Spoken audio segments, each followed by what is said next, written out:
Hello and welcome to another episode of T260. Today we're going to be making another wonderful camping snack. We're going to do pineapple upside down cake. This is a real easy one, just a few ingredients, so I hope you like it. Okay, a few things you're going to need: a 10-inch deep Dutch oven,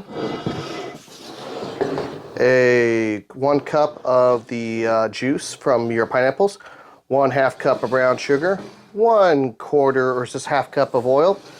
You'll need a 1/2 cup of butter, 1 box of yellow cake mix, 3 eggs, get yourself some spray, a bowl and something to mix it with, and of course, your pineapples. Now, first thing you do is just kind of spray your Dutch oven down. I'm using grapeseed oil.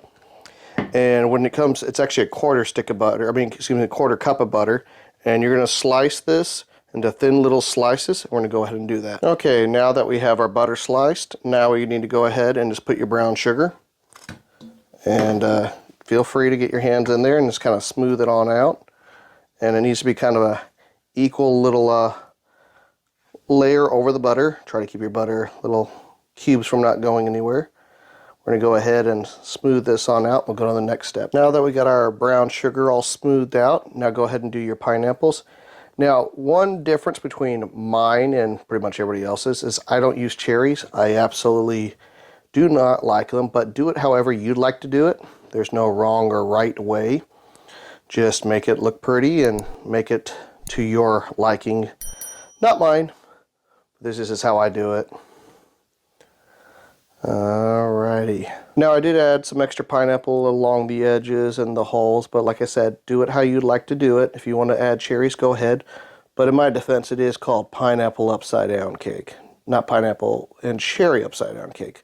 But once again, do it the way you do it. Okay, our next step, we have our yellow cake mix. We're going to go ahead and add our eggs. Got 3. And our 1/2 cup of oil. And 1 cup of pineapple juice. Now we're going to make sure we get this all nice and stirred. We don't want any clumps or anything, so get it all nice and stirred before dumping it in your Dutch oven. Now that we got all our cake mix mixed together, we're going to go ahead and we're going to put it in our Dutch oven. We'll put it off to the side for just a minute and bring our Dutch oven back in, and we're going to go ahead and kind of pour it out. Just let it all out.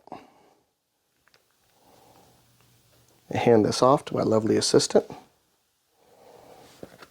And just have a rubber scraper ready to go. That looks like some of that stuff didn't quite mix up. Well, that's all right. And just pour all the rest in there. Once you got your cake mix, there's one last little step before we put the coals on top of it. We're going to push this off to the side. And as far as the lid, this is something I do with all meals. Put a little bit of oil on the inner part of the lid. And the reason for this is when you're cooking with a Dutch oven, a lot of times you'll get a little bit of condensation. And if you don't treat the top of your lid with just a little bit of oil, you're going to get rust. So always give it a tiny bit of oil so you can prevent that. Okay, we got our coals on top. Right now I got 10 briquettes on top and 6 on the bottom. Generally you'll have about half on the bottom is what you would have overall on the top. That's pretty common. Now I use B&B briquettes, not sponsored. They're just the best I found for Dutch oven cooking. I don't know if they sell outside the state of Texas. I've actually had a lot of people ask me. This is kind of what the bag it comes to look like. Big bright orange bag. They're just a really beefy briquette.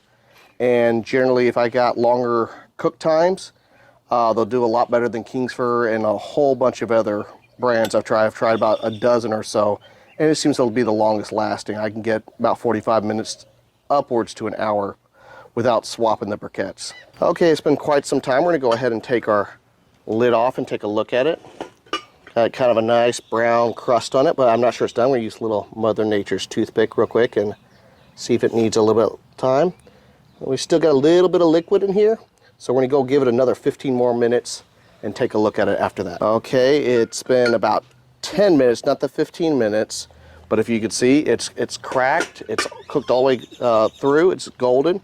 So what we're going to do is take all the coals from underneath and on top, and what it'll do is it'll cool down, and eventually this will shrink and this will peel away from the side. So what we need to do now is just take our coals off and let it cool down. Got the little guy joining us. He just got back from school, so I wanted to show you what I was talking about earlier. It's still quite warm, but see how it's separated from the wall? Now what we're going to do, I'm not a professional, so 1 out of 3 just kind of pineapple falls off or something. So I'm going to go ahead and put a paper towel, and this is very warm still. So I'm going to try to put it on the plate. Now hopefully my camera lady gets all of this. I'll do the best I can. Move these pothole holders and kind of get the ring back, and we're going to go ahead and flip our upside down cake and see if I did a horrible job or it needs to cool down a little bit. Okay. And there we go. Can we see this, camera lady? Yes. Alrighty, I got really nervous that it was going to fall apart. Alrighty. Well, I hope that was a fun episode for you. I was actually about to cut myself a piece, but well, Mrs. Killian has said no because this little one hasn't eaten supper yet. So we'll try that here in a little bit. But if you do like this channel, please like, give it a thumbs up, subscribe, and please comment. And yes, they see your thumbs. Give it a thumbs up again. And this is T260. Have a wonderful camping day.